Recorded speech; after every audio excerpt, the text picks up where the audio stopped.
Insurance से related. आगे discuss करते हैं मैराइन इंश्योरेंस क्या होता है ना। समुद्री बीमा, समुद्र के अंदर वेसल शिप्स वन कंट्री से अदर कंट्री पे जाते हैं तो उस पर जो गुड्स लोड होता है या जो शिप होता है उसके लॉसेस कॉजेज को रिस्क को कवर करने के लिए क्या किया जाता है, मैराइन इंश्योरेंस किया जाता है। A contract of marine insurance can be defined as an arrangement under which the insurer undertakes to indemnify the insured to the manner and the extent thereby agrees against marine losses. Marine losses मतलब समुद्र में होने वाले losses को, damages को, risk को cover करने के लिए पर्सन क्या करता है, मैराइन इंश्योरेंस लेता है इंश्योरेंस कंपनी के through.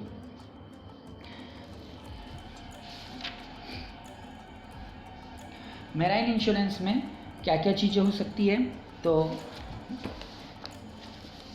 Marine risk are the perils of sea. Marine risk के अंदर कौन कौन सी रिस्क, जोखिम, समुद्र के अंदर जो भी पेरिल्स हो सकती हैं, जोखिम्स हो सकती हैं, जैसे storm, collision, capture, seizure, sinking of ship, तूफान आना, टक्कर लग जाना, है ना, कोलिजन मतलब टक्कर लग जाना, और कैप्चर करना मतलब जो डाकू हैं, रॉबर्स हैं, उनके थ्रू कब्जा कर लेना, सीजिंग कर लेना, और सिंकिंग यानी समुद्र के अंदर शिप का डूब जाना। इन सब चीज़ों के लिए पर्सन क्या कर सकता है, मैराइन इंश्योरेंस ले सकता है। Marine insurance is a contract between the insured and insurer. Marine insurance क्या है, इंश्योरर और इंश्योर्ड के बीच में कॉन्ट्रैक्ट है। The insured may be cargo owner or ship owner of freight receiver. Insured कौन हो सकता है, जो कार्गो का ओनर भी हो सकता है जिसने गुड्स लोड किया है, या फिर शिप का मालिक भी हो सकता है।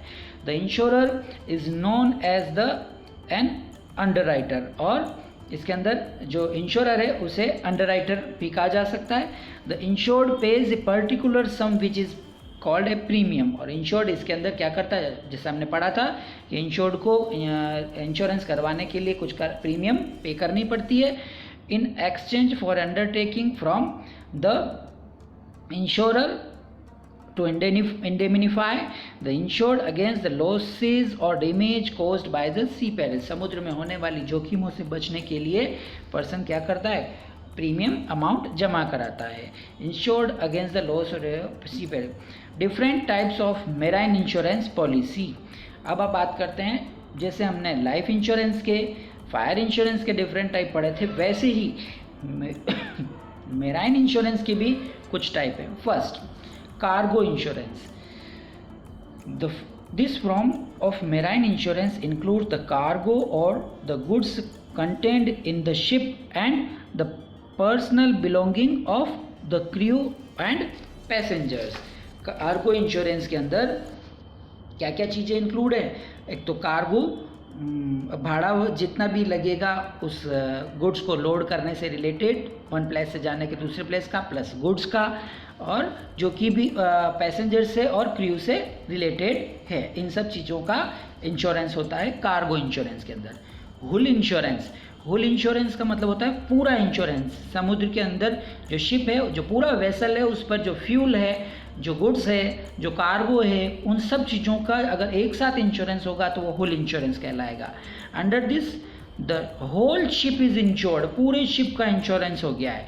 It covers the insurance of the vessel and its equipments. इसके अंदर इंश्योरेंस के वेसल, पूरा जहाज का, शिप का, प्लस उसके इक्विपमेंट जितने भी हैं, जैसे furniture, fitting, tools, machinery, fuel, engine, stores, ये सब, इन सब का भी क्या हो चुका है, इंश्योरेंस हो गया है हुल इंश्योरेंस के अंदर। पर कार्गो के अंदर पूरे वेसल का, पूरे शिप का इंश्योरेंस इंक्लूड नहीं है। वहाँ पर सिर्फ जो गुड्स है प्लस कंटेन है।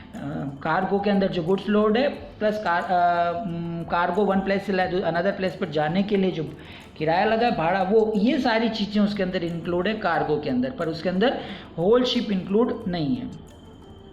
Generally the owner of ship undertake hull insurance. Generally जो हुल इंश्योरेंस है वो कौन लेता है, जो शिप का मालिक होता है, वेसल का मालिक होता है, वो क्या करता है, होल इंश्योरेंस लेता है ताकि उसे पूरे शिप के डैमेजेस लॉसेस की रिस्क को कवर कर सके।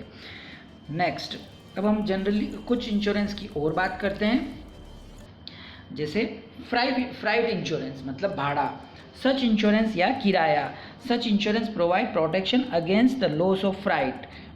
जो भी फ्राइट से रिलेटेड, किराए से रिलेटेड, भाड़े से रिलेटेड नुकसान होने की संभावना रहती है, उन सब का इंश्योरेंस फ्राइट इंश्योरेंस के अंदर कवर होता है। Next, health insurance. अब हम कुछ अलग इंश्योरेंस की बात करते हैं कि हेल्थ इंश्योरेंस क्या है। तो स्वास्थ्य से रिलेटेड जब भी पर्सन इंश्योरेंस पॉलिसी लेता है तो वो सब किसके अंदर कवर होती है? हेल्थ इंश्योरेंस के अंदर। Health insurance provides for payment of medical expenses, और इसके अंदर पर्सन को मेडिकल से जितने भी खर्चे होते हैं, डिजीजेज बड़ी बड़ी होती हैं, तो उन सब का कंपनसेशन हेल्थ इंश्योरेंस लेने पर मिलता है इंश्योरेंस कंपनी के through. Medical expenses in case of illness of the insured person and his family, उसके परिवार और इंश्योर्ड पर्सन को अगर बीमार हो जाता है तो ऐसी कंडीशन में मेडिकल एक्सपेंसेस का कंपनसेशन मिलता है, किसके थ्रू? हेल्थ इंश्योरेंस के through. It provides the following types of coverage. Health insurance के अंदर कौन कौन से इंश्योरेंस होते हैं उनकी बात करते हैं, या कौन कौन सी रिस्क को कवर किया जाता है। First, basic medical expenses. Health insurance के अंदर मेडिकल से रिलेटेड जितने भी खर्चे हैं उन सबको कवर किया जाता है, like hospitalisation and doctor services. Major medical expenses, cost of catastrophic illness, sudden disaster, अचानक बड़ी बड़ी बीमारी हो गई पर्सन को, उनको कवर करने के लिए कौन सी पॉलिसी ली जा सकती है? Major medical expenses policies. Long term hospitalisation, person को लॉन्ग टर्म तक अगर हॉस्पिटल में रहना है तो उसके लिए भी हॉस्पिटलाइजेशन की अलग हेल्थ इंश्योरेंस पॉलिसी ली जा सकती है।